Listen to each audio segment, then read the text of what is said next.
అదే RTV app వార్తల్ని క్షణాల్లో చదివే అవకాశం ఉంటుంది. ఒక న్యూస్ పేపర్, ఒక టెలివిజన్ ఛానల్ మీ చేతుల్లో ఎప్పుడూ ఉంటాయి. చక్రవర్తి శ్రీకృష్ణదేవరాయలు గారి 496వ వర్ధంతి కార్యక్రమానికి విచ్చేసిన మాజీ ఉప ముఖ్యమంత్రి వర్యులు అంజాద్ బాషా గారికి, అలాగే అన్నమయ్య జిల్లా పరిశీలకులు మేయర్ గారు సురేష్ బాబు గారికి, అలాగే ఇన్ఛార్జ్ మేయర్ ముంతాజ్ బేగం గారికి, అలాగే డిప్యూటీ మేయర్ నిత్యానంద రెడ్డి గారికి, అలాగే మా వైఎస్ఆర్సీపీ పార్టీ శ్రేణులకు, అలాగే మా బలిజ సంఘీయులందరికీ పేరు పేరున ధన్యవాదాలు తెలుపుకుంటూ, ముఖ్యంగా ఇప్పుడే ఏదైతే మా పెద్దలు చెప్పారో శ్రీకృష్ణదేవరాయలు ఒక విజయవంతమైన పాలన అందించిన దక్షిణ భారతదేశ చక్రవర్తి.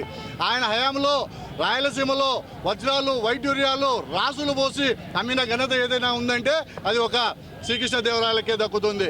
ఆయన పరిపాలన చాలా తక్కువ కాలమైనప్పటికీ దేశము అలాగే ప్రపంచం గర్వించదగ్గ ఒక గొప్ప చక్రవర్తిగా విరాజిల్లాడు. దేశ భాషలందు తెలుగు లెస్స అని ప్రపంచానికి చాటిన చక్రవర్తి శ్రీకృష్ణదేవరాయలు. ఆయనకు కళల పైన, వ్యవసాయం పైన చాలా మక్కువ. అందులో భాగంగా కళలను ప్రోత్సహించిన ఏదైనా ఉన్నారంటే ఆ చక్రవర్తి గారు మన శ్రీకృష్ణదేవరాయలు గారు. అలాగే ఇప్పుడే మా ఉప ముఖ్యమంత్రి వాళ్ళు చెప్పినట్టు చెరువులు, కుంటలు, సత్రాలు, ఆ రోజు వ్యవసాయానికి ఏదైనా చేసిన ఘనత ఏదైనా ఉందంటే ఆయన పాలనను ఆదర్శంగా తీసుకొని చాలామంది ముఖ్యమంత్రులు ముందుకు సాగుతూ ఉన్న పరిస్థితి. అయితే ఇప్పుడు ఆయన తిరుమలకు వచ్చేసి మణులు, మాణిక్యాలు, గుప్త నిధులు, ఎందుకంటే ఆయనకు వెంకటేశ్వర స్వామి అంటే చాలా ప్రీతిపాత్రం. ఆ గుప్తదానాలు చేసిన ఘనత కూడా శ్రీకృష్ణదేవరాయలది. అటువంటి పాలనను ఈరోజు మళ్ళీ మా గుర్తు చేసుకుంటూ ఆయనకు ఘనమైన నివాళులు అర్పిస్తున్నాం. అయితే ఇటీవల కాలంలో మీకు కొన్ని విషయాలు ఈ మీడియా ముఖంగా చర్చించుకోవాలా. ఈ కూటమి ప్రభుత్వం అధికారంలోకి వచ్చినప్పటి నుంచి మా బలిజ సంఘీయులపైన దాడులు జరుగుతున్నాయి. అందులో భాగంగా మైదుగురు మండలం దువ్వూరు, మైదుగురు నియోజకవర్గం దువ్వూరు మండలం ఇడమరకలో శ్రీకాంత్ అనే వ్యక్తి మా బలిజ కులసుడి డాబాను 20 ఏళ్లుగా జరుపుకుంటున్న డాబాలు కూల్చిన పాపం ఈ కూటమి ప్రభుత్వం, ఈ కూటమి ఎమ్మెల్యేలది. అలాగే మొన్న కందుకూరు నియోజకవర్గంలో ఒక కమ్మ జాతికి సంబంధించిన వ్యక్తులు బహిరంగంగా కారుతో బుద్ధి చంపిన వ్యక్తులు ఎవరైనా ఉన్నారంటే ఈ కమ్మ జాతి. ఏది అధికార బలముతో అధికార అండ చూసుకొని పెట్టలేకపోతున్నారు. మేము మీడియా ముఖంగా తీవ్రంగా హెచ్చరిస్తున్నాం. అంతేకాదు ఇటీవల కాలంలో ఒక పొగరు పట్టిన బాలిగాడు ఆ అసెంబ్లీలో మాట్లాడుతూ ఏమన్నాడు, ఒక ఎవరెస్ట్ దిగ్గజం లాగా ఎదిగిన చిరంజీవి గురించి కూడా కామెంట్, ఎవడు వాడు అని కామెంట్ చేసిన సందర్భం. అయితే మేము చెప్తున్నాం, అయ్యా చిరంజీవి గారు, నీకు అన్నదమ్ములు పవన్ కళ్యాణ్ గారు, నాగబాబు గారు ఉన్నారో లేదో మాకైతే తెలీదు. రాష్ట్రమంతా నీకు మేము సంఘీభావం తెలుపుతున్నాం. బాలయ్య తస్మాత్ జాగ్రత్త. నువ్వేమన్నా అనుకుంటున్నావేమో, మేము ఖచ్చితంగా నీ సినిమాలను ముట్టడిస్తాం, నిన్ను తినకుండా కూడా చేస్తామని మేము వైఎస్ఆర్సీపీ తరఫున, బలిజ సంఘీయుల తరఫున, రాష్ట్ర కాపు, తెలగ, ఒంటరి కులాల తరఫున మీకు హెచ్చరిస్తున్నాం. మా ఓట్లతో కూటమి ప్రభుత్వం అధికారంలోకి వచ్చి ఈ రోజుకి కూడా మా కులస్తులను అన్యాయంగా ఉద్యోగ అవకాశాల్లో కానీ, ఉపాధి అవకాశాల్లో కానీ వెనకడుగు వేస్తున్నారు. ఇదంతా అమ్ముడు పోయే కులం కాదు మాది. ఎందుకంటే మేము ఏదైతే ఇచ్చేసామో దానికి కట్టుబడి ఉంటాం. ఈ శ్రీకృష్ణదేవరాయ ఇంకొక విషయం అడుగుతున్నా,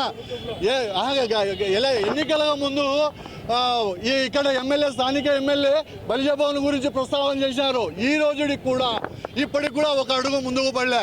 అలాగే సినిమాటోగ్రఫీ కందుల దుర్గేష్ గారు ఇదే శ్రీకృష్ణదేవరాయల విగ్రహంను గండికోటలో ప్రతిష్ఠామని చెప్పి 6 నెలలు అయింది. అది కూడా ఒక అడుగు కూడా ముందుకు పడ్డంలే. ఇంకా ఏం చేస్తున్నారయ్యా మీరు ఏం చేస్తున్నారు బలిజ కాపు తెలగ కులస్తులకు? మా సంఘీయులు కూడా మిమ్మల్ని గమనిస్తున్నారు. మీకు బుద్ధి చెప్పే రోజులు త్వరలో ఉన్నాయి. శ్రీకృష్ణదేవరాయలు నిలువెత్తు విగ్రహాన్ని వైఎస్ఆర్సీపీ ప్రభుత్వంలో ఏర్పాటు చేసిన ఘనత ఏదైనా ఉందంటే మా ఎంపీ అవినాష్ రెడ్డి గారిది, మా ఉప ముఖ్యమంత్రి అంజాద్ బాషా గారిది, మా నగర మేయర్ సురేష్ బాబు గారిది. వైఎస్ఆర్సీపీ శ్రేణులను మేము గర్వంగా చెప్పుకుంటున్నాం. మాకు మేలు ఏదైనా జరిగిందంటే ఒక వైఎస్ఆర్సీపీలో జరిగిందని ఘంటాపదంగా చెప్పుకుంటున్నాం.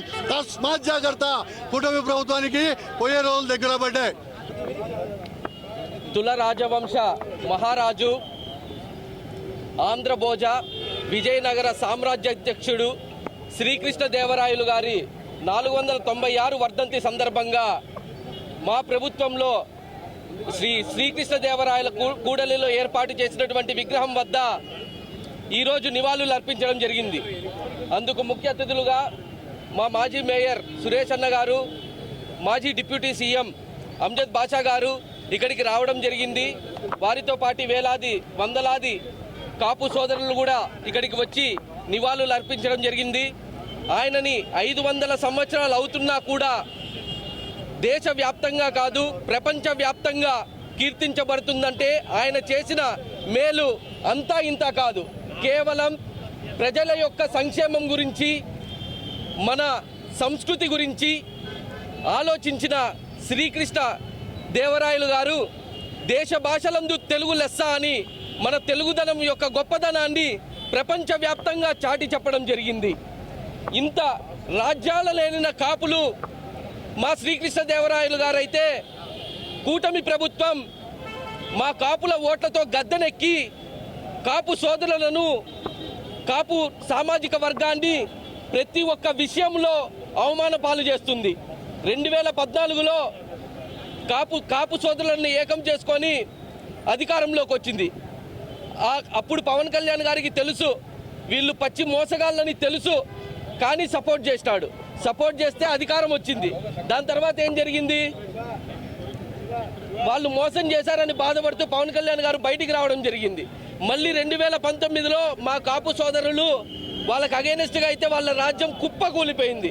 మళ్ళీ తప్పుడు హామీలు, తప్పుడు వాగ్దానాలు చేసి మా కాపు సామాజిక వర్గానికి చెందిన పవన్ కళ్యాణ్ గారిని కూటమిలో ఏర్పరచుకొని ఈరోజు మళ్ళీ అధికారంలోకి వచ్చి ప్రతిరోజు రాష్ట్ర వ్యాప్తంగా ఎక్కడ చూసినా కూడా కాపు సోదరులని చాలా హీనంగా చూస్తూ వాళ్ళని చాలా అవమాన పాలు చేస్తూ ఆఖరికి ప్రాణాలు తీసే పరిస్థితి ఏర్పడింది.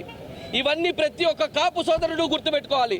ఇదే రోజు పోయిన సంవత్సరం కూటమి ప్రభుత్వం ఏర్పడిన తరువాత మీరు గమనించినట్లయితే కడప ఎమ్మెల్యే గారు కడపలో ఉండి కూడా, కడప బలిజ ఓట్లతో గెలిచి కూడా పోయిన సంవత్సరం ఇదే రోజు వర్ధంతికి నివాళులు అర్పించడానికి ఇక్కడికి వచ్చి ఒక దండ వేయలేదు. ఇవన్నీ కూడా గ్రహించాలి. అదే రోజు శివాజీ మహారాజ్ గారి కార్యక్రమంలో పాల్గొన్నారు, ఫైకే రన్ కార్యక్రమంలో పాల్గొన్నారు, అనేక పెళ్లిళ్లలో పాల్గొన్నారే కానీ మా కులదైవమైన శ్రీకృష్ణ దేవరాయలు గారి విగ్రహానికి చిన్న పూలమాల వేసి గౌరవించాలన్న కనీస ఇంకిత జ్ఞానం కూడా లేకుండా మమ్మల్ని అవమానించడం జరిగింది. ఈరోజు కడపలో మీరు ఎమ్మెల్యే అయ్యారంటే కేవలం బలిజల ఓట్లతోనే అని మీరు బాగా గుర్తుపెట్టుకోవాలని ఈరోజు ఈ సభాముఖంగా మీకు తెలియజేస్తున్నాను. మరిన్ని వీడియోస్ కోసం ఛానల్ ని సబ్స్క్రైబ్ చేయండి. లేటెస్ట్ అప్డేట్స్ కోసం వాట్సాప్ ఛానల్ ని ఫాలో చేయండి. అండ్ లింక్ డిస్క్రిప్షన్ లో ఉంది.